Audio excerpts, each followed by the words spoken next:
14 ദിവസത്തിനിടയിൽ മൂന്നാം വട്ടവും പാകിസ്ഥാനെ തകർത്ത് ഏഷ്യൻ വൻകരയുടെ ചാമ്പ്യന്മാരായതിന്റെ ആവേശത്തിലാണ് ഇന്ത്യ. എന്നാൽ ഫൈനൽ ജയിച്ച് 9ാം വട്ടം ചാമ്പ്യന്മാരായിട്ടും ഇന്ത്യ കിരീടമില്ലാതെയാണ് ആഘോഷിച്ചത്. ഒരുപക്ഷെ ക്രിക്കറ്റ് ചരിത്രത്തിൽ ആദ്യമായിട്ടായിരിക്കും ഫൈനൽ ജയിച്ചിട്ടും ടീമിന് കിരീടം ലഭിക്കാതിരിക്കുന്നത്. ACC ചെയർമാനും പാകിസ്ഥാൻ ക്രിക്കറ്റ് ബോർഡ് തലവനുമായ മൊഹസിൻ നഖ്വിയിൽ നിന്ന് ട്രോഫി സ്വീകരിക്കില്ല എന്ന നിലപാടിൽ ഇന്ത്യ ഉറച്ചുനിന്നു.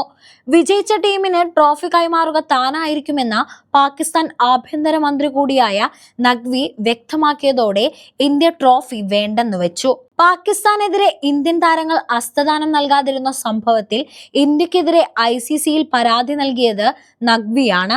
അവസാന ഓവർ വരെ നീണ്ട ത്രില്ലറിൽ പാകിസ്ഥാനെ ഇന്ത്യ തോൽപ്പിച്ചതിനു ശേഷം ഏറെ വൈകിയാണ് സമ്മാനദാന ചടങ്ങ് നടന്നത്. സമ്മാനദാന ചടങ്ങ് വൈകിയിട്ടും ഇന്ത്യൻ ആരാധകർ സ്റ്റേഡിയത്തിൽ തന്നെ തുടർന്ന് ഇന്ത്യ കിരീടം ഉയർത്തി ജയം ആഘോഷിക്കുന്നത് കാണാൻ കാത്തിരുന്നു.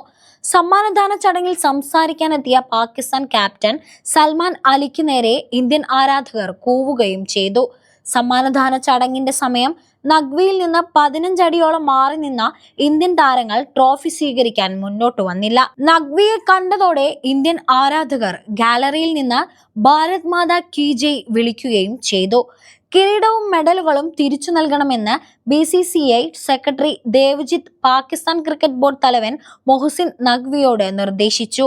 ഇന്ത്യ ജയിച്ച കിരീടവുമായി നഖ്വി പോയതായി ഇന്ത്യ ആരോപിക്കുന്നു. കിരീടം തിരികെ ലഭിക്കാനായി ICCക്ക് പരാതി നൽകാനാണ് BCCI തീരുമാനം. ഹാരിസ് റൌഫും ഫർഹാനും സൂപ്പർ 4 മത്സരത്തിനിടയിൽ നടത്തിയ പ്രകോപനപരമായ ആംഗ്യങ്ങൾ പിന്തുണച്ച് നഖ്വി സമൂഹ മാധ്യമങ്ങളിൽ പോസ്റ്റ് പങ്കുവച്ചിരുന്നു. ഇതും ഇന്ത്യയെ പ്രകോപിപ്പിച്ചു. പോർച്ചുഗീസ് സൂപ്പർ താരം ക്രിസ്ത്യാനോ റൊണാൾഡോയുടെ ഫൈനൽ ജെറ്റ് ആംഗ്യത്തിന്റെ സ്ലോ മോഷൻ വീഡിയോ പങ്കുവച്ചായിരുന്നു നഖ്വിയുടെ പ്രകോപനം. ഒരു വിമാനം പെട്ടെന്ന് തകരുന്നതായി റൊണാൾഡോ ആംഗ്യം കാണിക്കുന്നതാണ് നഖ്വി പങ്കുവച്ച വീഡിയോയിലുള്ളത്. ഇന്ത്യക്കെതിരായ സൂപ്പർ 4 മത്സരത്തിനിടെ ഹാരിസ് റൌഫും ഇത്തരത്തിൽ വിമാനം തകരുന്നതായുള്ള ആംഗ്യം കാണിച്ചിരുന്നു.